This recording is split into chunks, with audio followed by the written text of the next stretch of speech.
This is the Solution Talk. Sustainable Industrialization and Infrastructure Development in Mexico. Please welcome your host from Devex, Ayenat Mersie. Okay. Thanks. Good morning, all, actually, now, and welcome and bienvenidos. Industrialization has long been a driver of economic growth, as I think many people, everyone in this room probably knows. But today, the question is no longer simply about the need to industrialize. It's about how to do it in a way that's not just competitive, but resilient and sustainable. That requires much more than investment alone. It requires collaboration between governments, development institutions, and the private sector to finance infrastructure, scale innovation, and create the conditions for businesses to grow.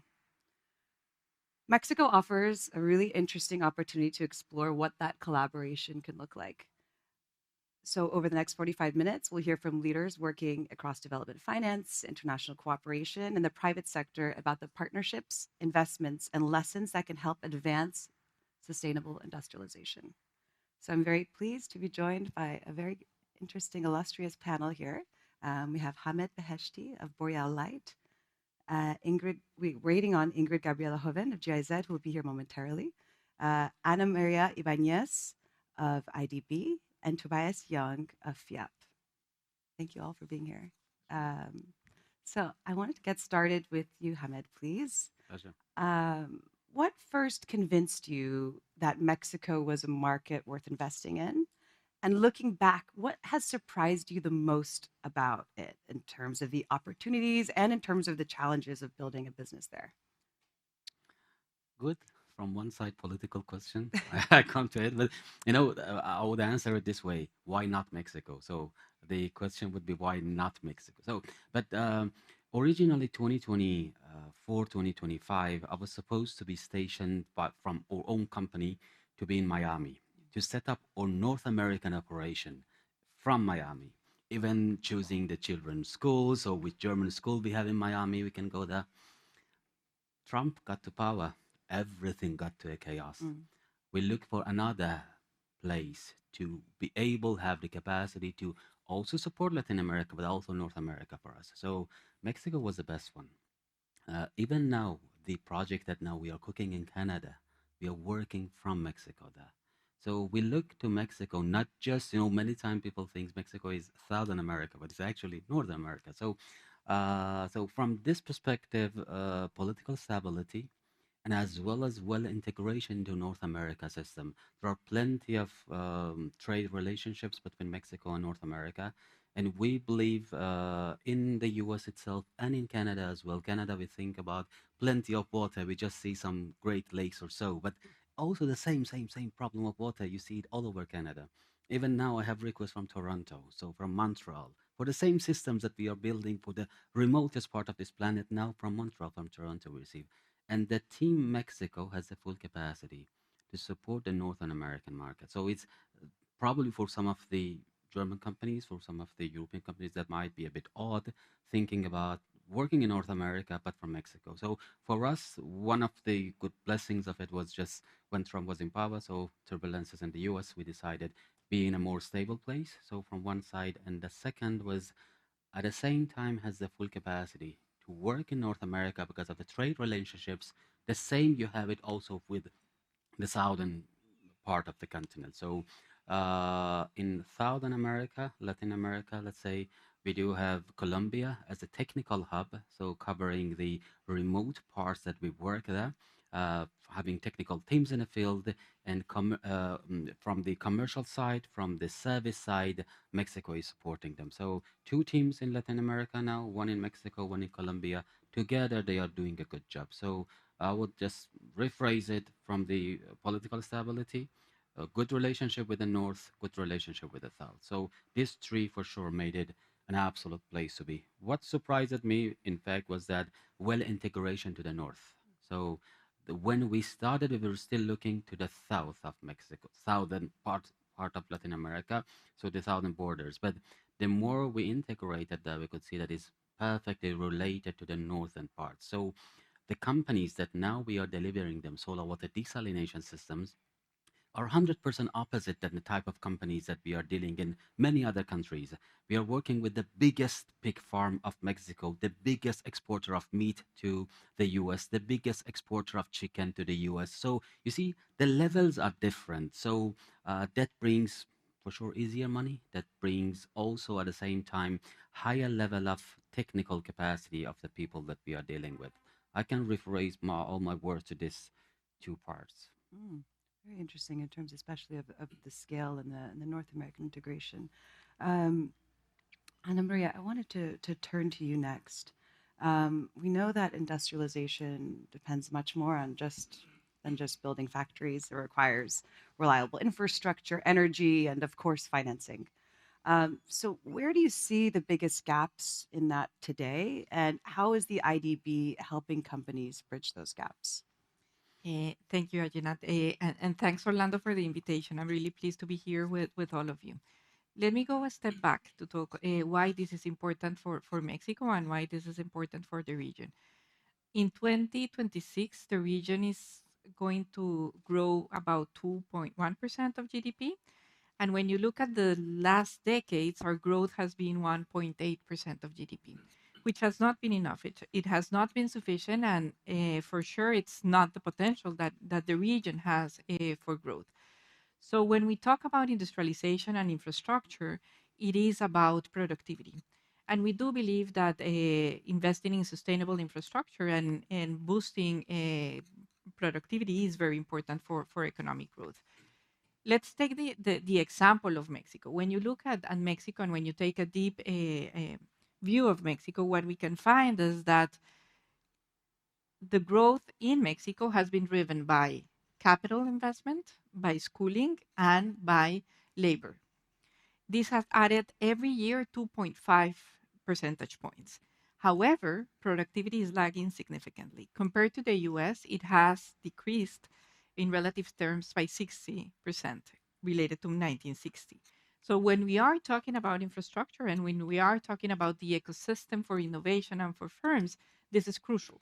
It is crucial to invest in energy, reliable energy for the companies, water, which is fundamental, and in Mexico it plays a very, very important role, and also about the logistics, the ports, the roads that are necessary, and all the quality infrastructure, the metrology, the standards, and the skills. So we view all this as an ecosystems that is very important to drive productivity growth. And when you look at infrastructure, we have several gaps. Let me give you just two figures that I believe are important. The first one is reliability. In our region, 59% of firms experience electrical outages, which is large. So there we have an important gap to close. When we talk about the cost of moving goods, the logistic costs are 2 times to 3 times higher than those in Europe, for example. So there we see potential for closing the gaps and therefore, and very importantly, so opportunities for growth and opportunities for um, increasing productivity. When we calculate what is the cost of closing this gap and to bring our infrastructure to meet the sustainable development goals, this would be about $2.2 trillion uh, till 2030, which is significant. 1 trillion only is for maintenance and replacing. So where do we enter and where do we can play an important role at the IDB? At the IDB, we support countries in several respects. First, we help countries to improve the enabling conditions for this ecosystem to operate. And we also help countries to bring and the private sector bankable projects to fruition because these projects will not become successful if we don't have countries don't have the capacity and don't provide the trust for firms like Hamid's firm to invest in the countries. Rules, regulations, the capital that is necessary for that. So we do it in many ways. We have our IDB sovereign window, which provides support to the governments through technical assistance and through operations to improve the regulatory environment through reforms, strengthening the institutions in the country, and investing more in public goods, so improving the enabling environment. We have IDV Invest, which is our private sector window that provides loans for companies, but also, and very importantly so, it provides advisory services to firms. And the last one is IDV Lab, which is very important. And there we support firms that are innovating and are creating new ideas that don't have yet access to financial markets. So we have the whole public-private continuum, and we can support countries in the region for that. And what we believe that is important is that when we create this ecosystem, ecosystem is going, the countries are going to be able to compete, to innovate, to produce, and ultimately to increase productivity and to improve the opportunities of the population in the region. Mhm. Thank you for that. And also great statistics to kind of ground us in this conversation. Tobias, I wanted to turn to you. We were hearing a little bit about the kinds of the kind of partnerships that are required, and Spanish development cooperation has worked closely, with both governments and businesses in Mexico, and I'm wondering where you see the greatest opportunities for stronger collaboration between development cooperation and the private sector in a place like Mexico. Thanks a lot, Ayenat. Buenos dias. Thanks to Orlando for the organization. Very pleased to be here. Very complex question. I'll try to land a bit. No, so first of all, I think Spain has a long-standing cooperation with the private sector, in particular in Latin America. And a good example of here in the discussion we're having today with the colleagues on the table is the Spanish Water Fund, no, which is being implemented through the Inter-American Development Bank, is supporting partner countries in the water sector. No, I'm not sure if your company is involved in any project in that framework, but it's a massive fund in terms of water management, no, covering all of Latin America, and I think that is running for the last 15. I'm not sure if 15 years, but surely 10 years. No. I wanted to come back to the Sevilla commitment. We had the Sevilla summit last year, 1 year ago, no, and there is a very prominent role, no, I think for the private sector in being a catalyst for inclusive growth and driver for sustainable development at the end of the day. No, so Spain takes the Sevilla commitment very serious, and we are co-chairing the group of governments supporting the Global Compact of the UN. We just had a big session last week in Madrid on this one. Spain traditionally in that framework supports the INF logic, so the Integrated National Financial Frameworks, with a logic to investment attraction, which is aligned with national development goals. No, so it's really the prominent focus on development goals of the partner countries. No, so we always try to start from there, no, and not from other perspectives. No, so own interests or even private interests. No, private interests are more than welcome and very key for sustainable development, but they have to be integrated in national interests and national priorities. No, in terms of development. So that's our role as development system. No, to support that logic.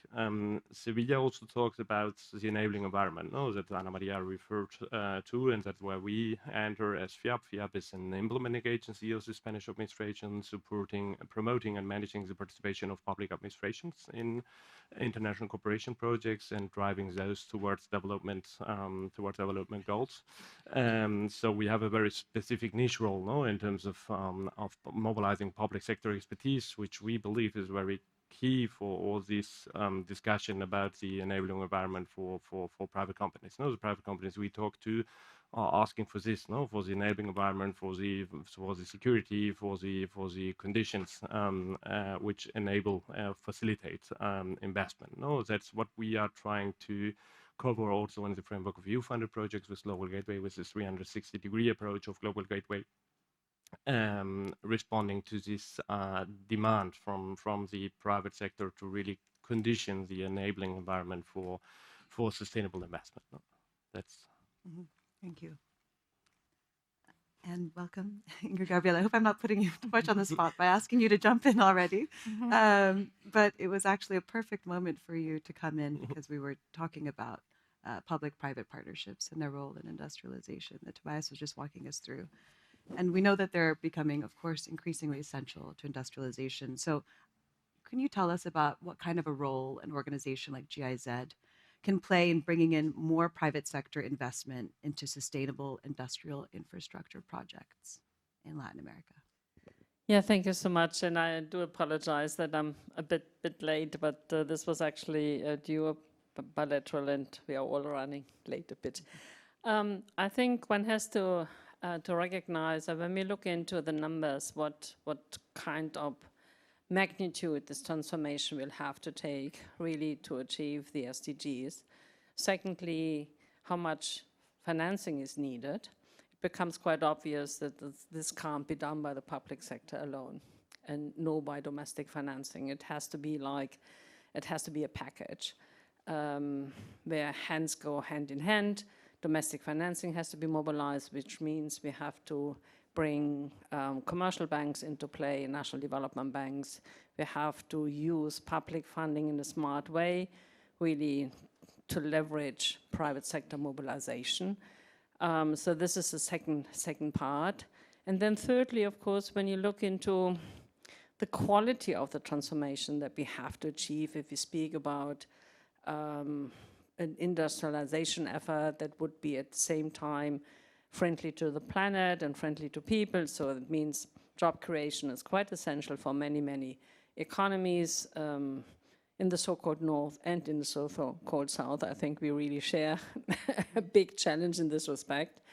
One has to see what kind of knowledge, expertise, and capabilities the private sector can bring into those ventures, because possibly they have a different perspective. There are a lot of knowledge about markets, products, and how to deliver those products and those services. So what we can do as a development cooperation agency is actually to build a bridge between the private sector, either at the national level or internationally, with actually the opportunities that lie in markets. In the case when we look into private companies of Germany, so in some markets, they are not really familiar with regulations, institutional setups, but we are operating in more than 80 countries. So we have entry points to ministries, to commerce chambers, etc. And we can provide also the right context.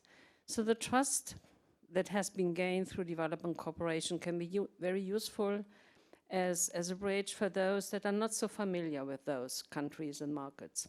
And they may consider those informations and entry points as a factor to reduce the perceived risk. Additionally, in some cases, actually the risk may lie in fields like ESG, or when you start with a new pilot and you're not quite sure whether you really have a robust business case. So development cooperation can actually reduce those risks, for instance, by providing funding and technical expertise for building up a project pipeline. We learn from commercial banks in developing countries, but also from multilateral development banks, that sometimes they would like to fund something, but they don't find the right projects. They are not at hand, especially when they come, for instance, from the local governmental level or the municipalities. Those projects, ideas are still weak. I mean, they are not yet developed, and they are not at the stage that a commercial bank could pick it up, or a multilateral development bank. So there again, as international cooperation institution, we can work together with those institutions, local governments, municipalities, ministries, and try to build up a robust project pipeline that could facilitate actually the mobilization of private sector funding, in addition to what is available from the multilateral sector. The fourth and last point, I'm going to close with this. Again, yesterday I was sitting a couple of side events, and from also German industry, it was mentioned, so yeah, even if we have identified a good project and we are starting to implement it, but then we realized that actually we don't find the skilled labor at the national level. So we are missing the workforce that either could implement those projects or later on could make sure that these investments are sustainable. So workforce capacity building, skilling, reskilling, upskilling is a huge factor nowadays for investment decision and for the mobilization of the private sector, the industry, to either to undertake investments or to engage much more in global partnership and global value chains. And this is again a factor where we as international cooperation agency, we can give a hand by building up vocational training systems or reshaping them and making them more fit for the purpose, which is the demand that comes from the market, that comes from the private sector. We still find in too many countries systems that either are not sufficiently qualified for the new competition in the global markets, or they don't actually address the demand that comes from the private sector. They are a little bit like disconnected. There again, bringing those different sectors together, making sure that the advice from the private sector is taking on board and curricula are being changed, training courses are being adapted to the necessities of the market. This could be a fourth factor that can be actually to the advantage of private sector engagement in many countries. Thank you. And an interesting holistic view, and an important reminder that just creating the jobs themselves is not actually enough to transform economies. Hamid, I wanted to turn to you. As your needs as an organization might be slightly different, as a company, sorry, might be slightly different than that of a huge multinational corporation. So I'm wondering, you're sharing this table. I was going to say stage, but it's more like a table with GIZ, with IDB. If you could ask development banks or international partners for something that would make it easier for you to grow your business in Mexico, what would that be? Or are there things that they're already doing that you would like them to do more of? Yeah, absolutely. Right place, right place. Actually, when I was invited to speak to the president of World Bank, Mr. Baja, I used the same kind of logic I had with him, that he really got it as a important points in the meeting. Look, us as SMEs, for us defining a project of 100 million euro in such countries is very difficult. But for you as bankers or big corporations, the preference is having one project 100 million euro and then fixed. So it's much easier. But there are plenty of, probably hundreds of 5 million euro, 3 million euro projects, then two projects of 100 million euros. So, and we as SMEs, if we just target that 100 million euro, either in 10 years, one project, or even being able to convince someone, it would be difficult for us to convince some of this organization for an SME to come with 100 million euro. But for instance, now Baja California, I don't give examples of other part of the world, because now with World Bank we are speaking in Africa as well a lot. I just give an example of Baja California.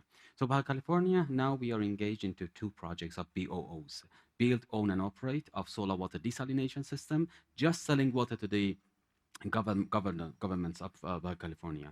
So these projects together, this project that they are speaking just in two sites, together it would be just 20 something million euro. So which is, we are speaking about Mexico, not a small country. We are speaking about Baja California. We're speaking about governments. Still, these two projects gets to 20 million euros. So the thing that helps SMEs a lot is the definition of smaller packages projects.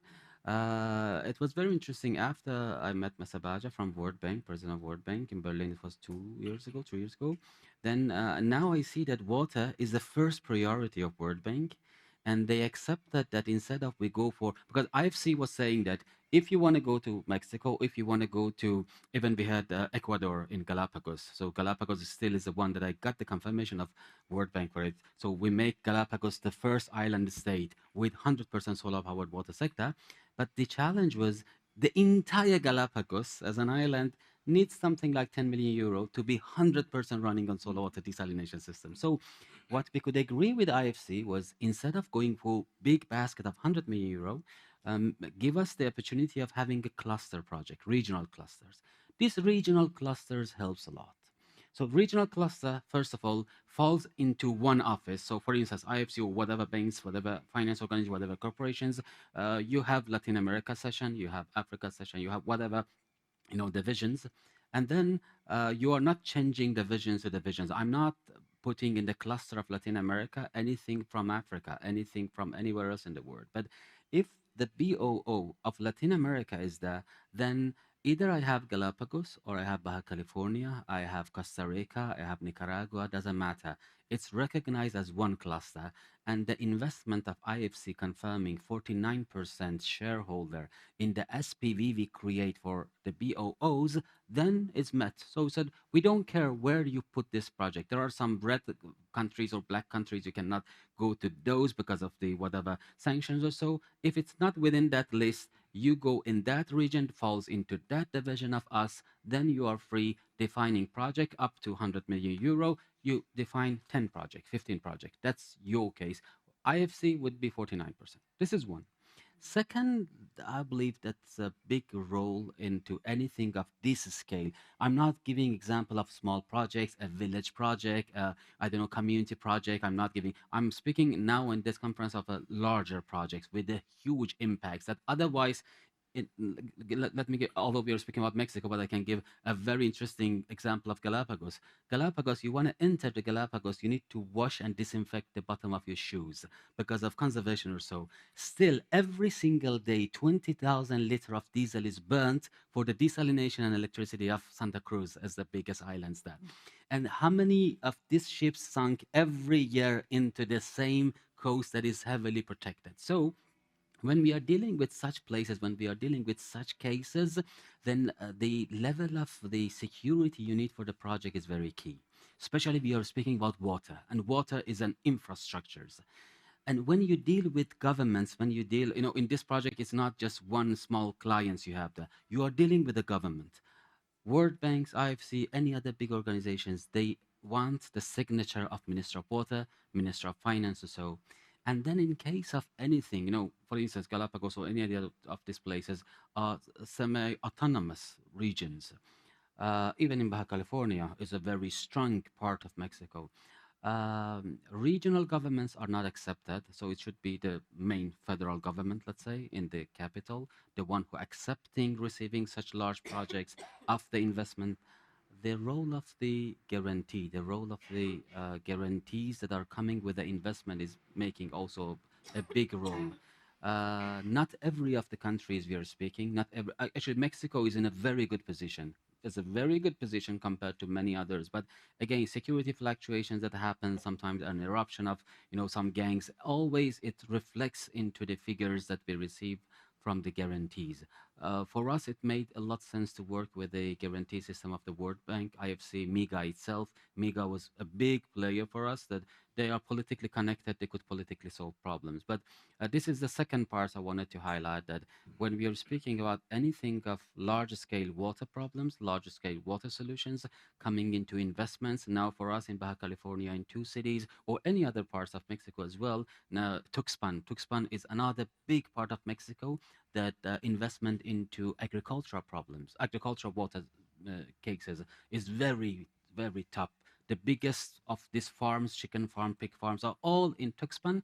And Tuxpan, you see in the news, just search for Tuxpan demonstration water. You see how many times people are demonstrating because of the impacts of these farms into the raw water quality of people. So when this type of places, this type of applications, sensitive socially, politically, financially, cases are raising, the role of the guarantees and the support mechanisms of the investors is also playing an important role. Up until this moment, I couldn't find better than Mega for our case that we had IFC, but if any other partnerships, any other definition of investment into the water project of Mexico is coming with the guarantee at the same time, that would be a big player. I can say not just a big player, is a decisive player. Without that one, neither I dare to go forward, nor the actually any other investors, because as I said, IFC 49%, the 59% I should bring from another players, either locally or internationally. Thank you. That was a very interesting and comprehensive answer. I wanted to give you the opportunity to respond to some of this, to respond to some of what he had said, and also just get a little bit of a better understanding as to, what's in IDB's pipeline in Mexico, and, where are you seeing the greatest opportunities for sustainable industrial infrastructure? Okay. No, the first message that I want to say is that you should look into the IDB as well, no? With Because what pleasure. you are describing for the World Bank and the IFC, we also have support, and we have support, I would say, through the public sector. IDB Invest, which is somehow similar to IFC with some differences, but we have IDB Lab as well, no? And IDB Lab provides venture capital for small projects, innovative projects that can become successful, and then we can scale it up to IDB Invest. So there's a conversation that we can have about the IDB group that I do believe it is important. On Mexico, Hamed already provided a very powerful testimony of why Mexico is important and why they decided to go to Mexico. We do believe this is an important moment for Mexico and for Latin America. We are seeing the reorganization of the supply chains. Our region provides sustainable energy, and you can use sustainable energy for many projects. So we provide clean energy, and this is important, and many other reasons why Latin America and Mexico is important. Which is our pipeline in Mexico, and what are we working on in Mexico in this particular topic that we are addressing today? I would like to mention four things. The first one is energy, sustainable energy. Uh, we are working hard with all the governments in the region about sustainable energy. And we are doing so because we do believe that first it is important to expand the provision of energy supply and energy security for the whole region, but also for productivity growth, because this is an important cost in the region. Energy costs in the region are high. So therefore we need to work to provide the enabling environment and the reforms that are necessary, and the investment in technologies for energy for costs to be much lower, and for energy to be much more reliable. In Mexico, you mentioned many times, Hamed, water, and water is important in Mexico. And this is something in which we would like, we are working with the government. We do believe it is important to do things related to sustainable water and sanitation, but also reforms of the water system, which is crucial really for all this to happen, no? For all the things that we need in Mexico to happen. It is central for Mexico. It is a constraint sometimes in the productive sector in Mexico for agriculture, for tourism, and for industry as well. So having a reliable water supply, but also sustainable water and reducing harms to the environment is not only an environmental risk, but we do believe it is an investment for productivity. The third one is productive integration. Mexico is well placed. You already mentioned it. It's very near to North America, and it's also very integrated to all the countries as well.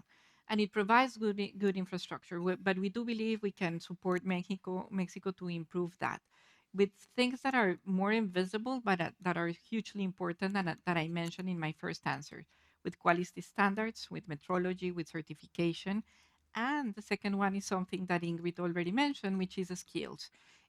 Mexico is very well when you compare it with all the countries in Latin America, but still there is room to improve skills, to do training, to do reskilling, upskilling, and more so if we talk about artificial intelligence, and that is important. At the bank, we are doing a flagship on artificial intelligence, and we see that Mexico could grow 4.5% more with artificial intelligence through labor reallocation, provided that labor can be perfectly reallocated, and that implies good institutions, that implies training and reskilling.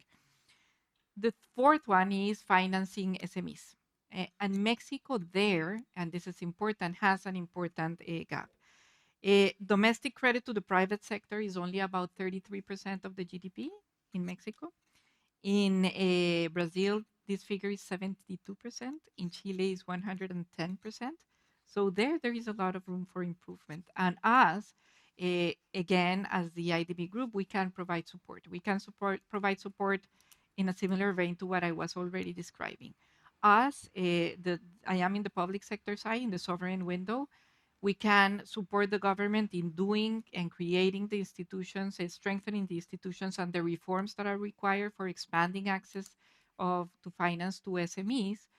And IDB Invest, and this is important to what you were alluding to, Hamed, is to provide access to SMEs for financing. It can be either directly to IDB Invest, but also in IDB Invest providing funding for public sector, public development banks, and we do it as well, and to commercial banks for then channeling those resources to SMEs and IDB Lab as well.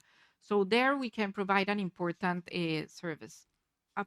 One thing that I want to mention that I forgot to mention in the last question is that we not only provide financing to firms to operate in our countries, but we also provide this link, this bridge between European firms and Latin America, because we have a bid for the Americas where we do that, and we have the office of IDB Invest that we just opened for Europe. And the role there is that we have the knowledge about Latin America and about our markets, and we would love to have more European companies coming to the region. Okay.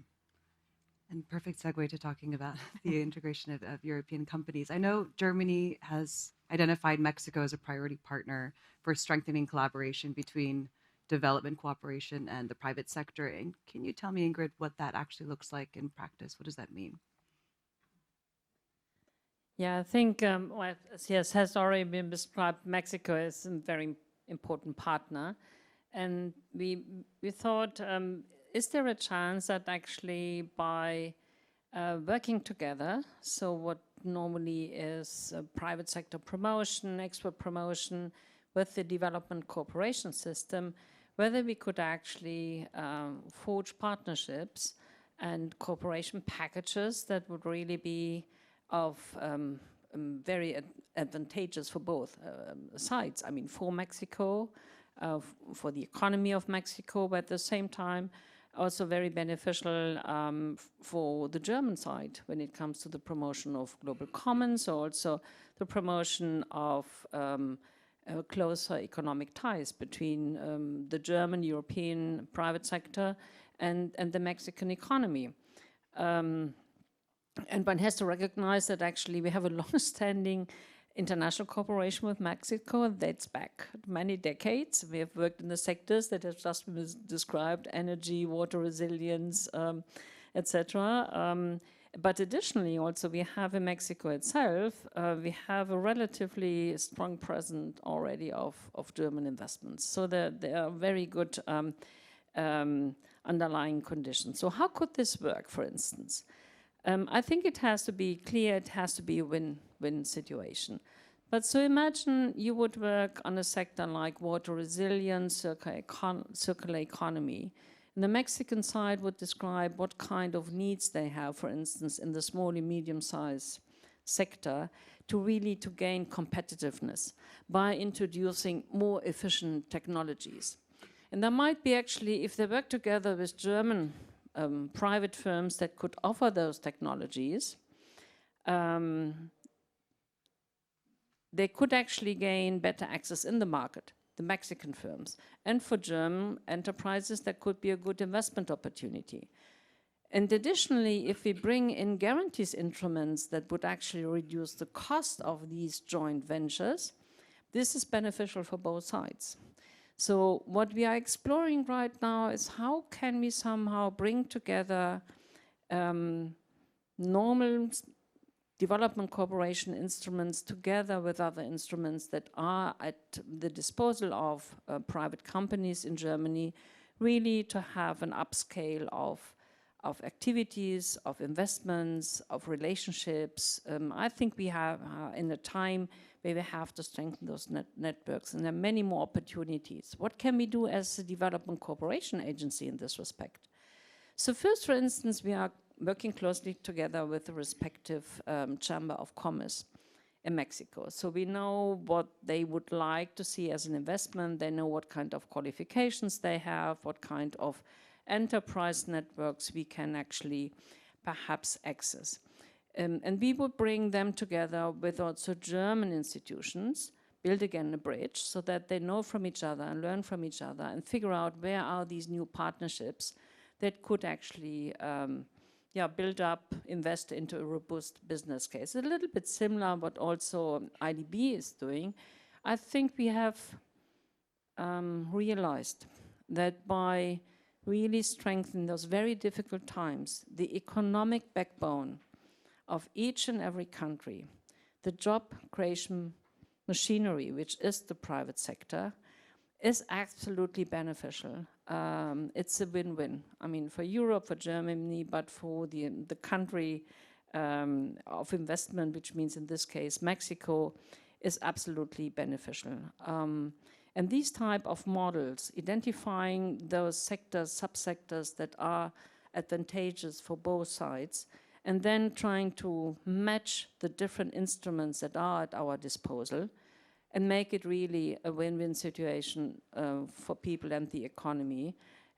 This is a little bit the way that actually the German corporation is thinking in specific countries where we see those possibilities. Additionally, we would like to see more mobilization of the private sector. And let me give you one example. Water resilience is a big issue in Mexico. Water scarcity is a big issue. So we are working together with the private sector in order to save water through watershed management. And we are doing this together with big companies, international companies. The German Development Corporation Ministry, BMZ, through a facility that is named Develop PP, they give like an incentive funding, and then the private firms, in this case a big brewery and Coca-Cola, bring in additional funding. The leverage is 1 to 5. What are we doing? We are actually working in 5 regions of Mexico and benefiting small-scale farmers in working on watershed management. They get actually additional income for providing this type of environmental services. At the same time, we make sure that actually downstream water is still available.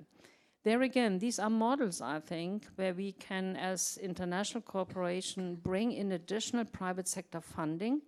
Again, win-win.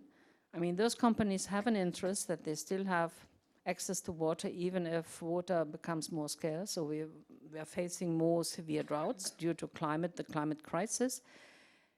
And we, as Germany, investing into those joint ventures, so to say, think that this is an absolutely key investment, because it's an investment that fights hunger, it fights poverty, it brings more gender equality, it brings more resilient income to communities that are suffering from the climate crisis. Mm-hmm. So again, this is like a package that serves several purposes.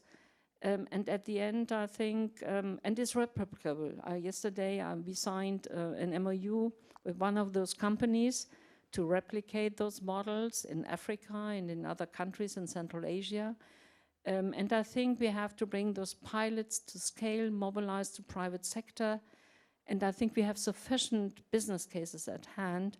And it's easier to realize them if we bring together the different instruments from the development corporation, from multilateral development banks, but also from export promotion. Thank you. And just to wrap up with a question for you, Tobias, about these partnerships that we've been discussing in such great detail. Can you tell me, I know we're running out of time, but can you tell me briefly of an example of a successful partnership in Mexico that you've been a part of? And just if you could leave us with a note of what your reflections are on about what makes a partnership successful. Thanks, Ayenat. Yep, sure.